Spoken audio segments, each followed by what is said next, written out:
नमस्कार दोस्तों, मैं आचार्य रविंद्र अध्यात्म अवर्निश पर आपका स्वागत करता हूं। दोस्तों, दक्षिण दिशा के नैऋत्य कोण जो आपके स्थिरता को भी देता है और आपके बर्बादी को भी देता है, आपके कामयाबी को भी देता है और आपके जो है कंगाली की स्थिति को भी लाता है। इसको हम आज समझेंगे कि कैसे हम इससे बच सकते हैं और किस कारण, किस वास्तु दोष के कारण क्या क्या चीज होता है और कैसे इसमें वास्तु दोष उत्पन्न होता है। ये बहुत जो है सो बारीकी से समझने की जरूरत है। इसमें किसी प्रकार की भय या शंका या डर की बात नहीं है। पहले हम देखते हैं कि नैऋत्य कोण दक्षिण दिशा का एक ऐसा पार्ट है जिसके तत्व पृथ्वी तत्व है, जिसका कलर पीला है और जिसके ग्रह राहु है। और यहाँ जो है पितृ का भी स्थान माना जाता है। इनके देवता मात्र एक राक्षसी देवी हैं, राक्षसी जो नैऋत्य कहलाते हैं। और यहाँ पर जो है लक्ष्मी की बहन और लक्ष्मी का भी वास होता है। तो अलक्ष्मी का मतलब है कि जब आपके पास धन संपत्ति बिल्कुल जो है समाप्त होने लगे, आपके पास धन संपत्ति आने का स्थिरता नहीं रहे, तो अलक्ष्मी का वास समझा जाता है।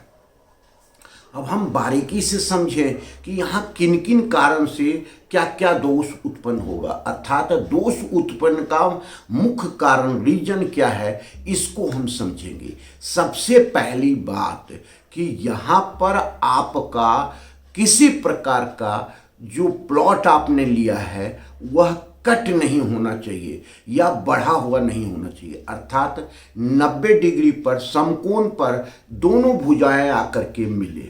इसका कारण क्या है? आप समझते हैं कि पृथ्वी पर जो है कोई भी प्लॉट जिसका निर्माण हम करने जाते हैं तो उसमें सकारात्मक या पॉजिटिव ऊर्जा का अगर संचार है तो ये आपके लिए अपार सफलता देने वाला होता है। उत्तर पोल अर्थात मैग्नेटिक जो क्षेत्र है उत्तर पोल और दक्षिण पोल की तरफ है और यह सर्कुलेट क्लॉकवाइज एनर्जी करती है।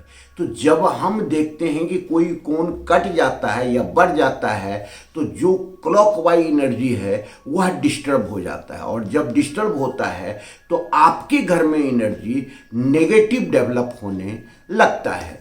तो यहाँ पर इस कारण से, इस साइंस के आधार से यहाँ का जो कोण होना चाहिए समकोण होना चाहिए। दूसरी बात है कि यहाँ पर किसी प्रकार का अन्य क्षेत्र से नीचा भाग नहीं होना चाहिए। जैसे आप कोई मकान लिए हैं, बनाए हैं और ये नीचा क्षेत्र हो जाता है, किस कारण से होता है इस चीज को समझें। अगर आपका नैऋत्य में दरवाजा है, चाहे वह दक्षिण के दीवार पर हो चाहे यह पश्चिम के दीवार पर है, तो निश्चित रूप से अदर भाग को आप ऊंचा बनाते हैं और दरवाजा के भाग को जहां कार पार्किंग इत्यादि की व्यवस्था करते हैं उसको नीचा कर देते हैं, उसका फर्श नीचे कर देते हैं। इसका मतलब ये वास्तु दोष उत्पन्न कर रहा है। उसके बाद हम देखते हैं कि अगर उत्तर दिशा से या पूर्व दिशा से ढाल चढ़ करके नैऋत्य कोण की तरफ आ रहा है, ऑटोमेटिक जब मकान बनाने लगते हैं और थोड़ी सी कोई गड़बड़ी होती है तो ये ढाल जो है इसकी जो एनर्जी है इसको नेगेटिव करने लगता है। क्योंकि ये पृथ्वी तत्व का क्षेत्र है, यहाँ सबसे ऊपर सभी का क्षेत्र होना चाहिए, वजन का क्षेत्र होना चाहिए, आप इसको हल्का कर देते हैं। तो ये सावधानी रखना आवश्यक है। अगर हम देखते हैं कि यहाँ का क्षेत्र खुला है या यहाँ का बड़े बड़े दरवाजा खिड़कियाँ है तो ये भी वास्तु दोष उत्पन्न करता है। तो इसके लिए हम समझें कि क्या है कि ये अगर आपका नैऋत्य कोण में दरवाजा है और दरवाजा है तो आप निश्चित रूप से वहाँ बालकोनी इत्यादि बनाते हैं, खुला स्थान रखते हैं, या अज्ञानता बस इस क्षेत्र में आप बड़े बड़े खिड़कियां इत्यादि रख देते हैं, दरवाजा रख देते हैं, तो भी ये वास्तु दोष उत्पन्न करने लगता है। अब वास्तु दोष ये सारे जो उत्पन्न हो रहे हैं इसको फिर हम डिटेल से समझाएंगे कि इसको हम कैसे दूर कर सकें, क्या कर सकते हैं जो आपका परिणाम अच्छा है। अब उसके बाद देखते हैं यहाँ पर पानी तत्व को ला देना, अर्थात कलर यहाँ का नीला ब्लैक कर देना, तो पानी तत्व आ गया। तो पानी तत्व आएगा तो मिट्टी को बहा करके ले जाएगा। आप जानते हैं इस चीज़ को, ये लॉजिकल बात है। तो यहाँ पर पानी तत्व या तो बोरिंग हो जाना, या गड्ढा हो जाना, या अंडरग्राउंड टैंक हो जाना, ये सब भी वास्तु दोष उत्पन्न करता है। तो ये सारे वास्तु दोष उत्पन्न करने से नैऋत्य कोण का जो है सो डिस्टर्बेंस हो जाता है। यहाँ पर एनर्जी नेगेटिव होने लगता है। यहाँ का घर का जो मुखिया है उसको स्टेबिलिटी देने का क्षेत्र है, उसको मजबूती देने का क्षेत्र है, उसको स्थिरता देने का क्षेत्र है। यह 225 डिग्री पर ये सारे चीज नहीं होना चाहिए। उसके बाद है यहाँ पर अगर किचन आ गया तो किचन भी यहाँ के प्रभाव को खत्म करता है, अच्छा परिणाम नहीं देता है। यहाँ पर टॉयलेट आ गया तो भी ये दिक्कत देती है। यहाँ पर ठीक नैऋत्य के ठीक पॉइंट पर जा करके अगर सीढ़ी इत्यादि आ गया तो भी डिस्टर्बेंस देता है। तो ये इसलिए कि यहाँ के जो तत्व पृथ्वी तत्व है उसका मूल कारण है कि घर के मुखिया को स्थिरता देना, कामयाबी देना, रिलेशन को मजबूत करना, उसका जो है सो लोगों के साथ व्यवहार को स्थिर करना। तो इस प्रकार जो है हम देखते हैं कि यहाँ पर क्या क्या चीज होना चाहिए। अब यहाँ पर इस चीज को ध्यान में रखते हुए घर के मुखिया का शयन कक्ष होना चाहिए। ये जितने वास्तु दोष बताया वो नहीं होना चाहिए। अगर ये वास्तु दोष है तो इसका हमको ट्रीटमेंट करने के पास कुछ % आपको इसका अच्छा परिणाम मिलता है, पूर्ण रूपेण तो बिल्कुल नहीं मिलता है। कोई भी वास्तुशास्त्री बोले भ्रम में नहीं रहना है।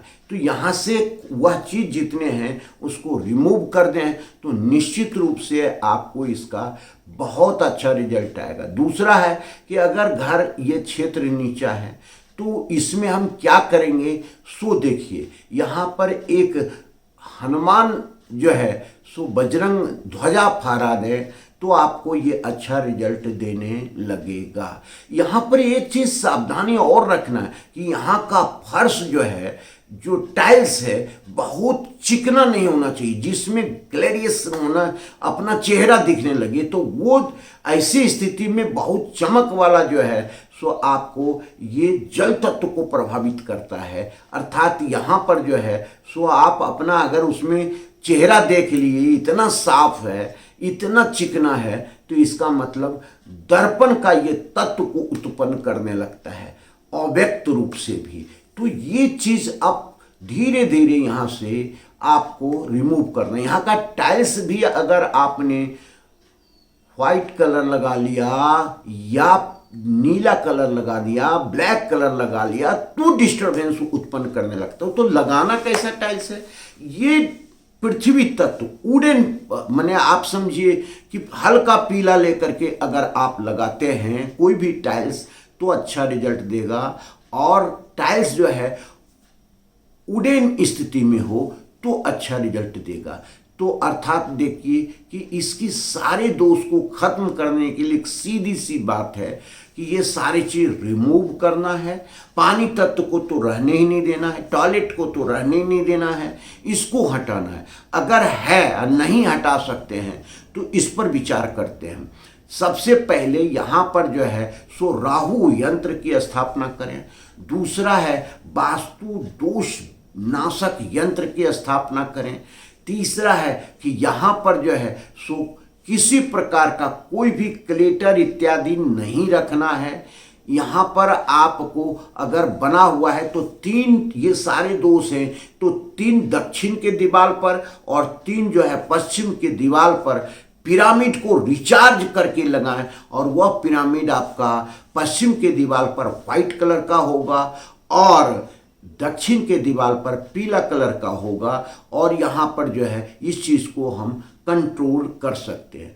अगर हम देखते हैं कि यहाँ का कोण बढ़ा हुआ या घटा हुआ है तो एक तांबे के तार को अंडरग्राउंड समकोण बना करके गुनिया से नाप करके अंडरग्राउंड कर दें तो अच्छा रिजल्ट देगा। यहाँ पर पीले रंग का कारपेट बिछाएं तो अच्छा रिजल्ट देगा। अगर फर्श बहुत चिकना है, आप तोड़ फोड़ नहीं करना चाहते हैं, तो पीले कलर का कोई भी कारपेट पूरा क्षेत्र में बिछा कर रखें तो अच्छा रिजल्ट देगा। ये सारी चीज़ आपके लिए है, बारीकी आपके लिए है। आप घर के मुखिया हैं, आपको जीवन में स्थिरता, कामयाबी, रिलेशन, सारी चीज चाहिए। किसी प्रकार का कोर्ट कचहरी नहीं चाहिए, किसी प्रकार का जो है लड़ाई झगड़ा नहीं चाहिए, रिलेशन की मजबूती चाहिए।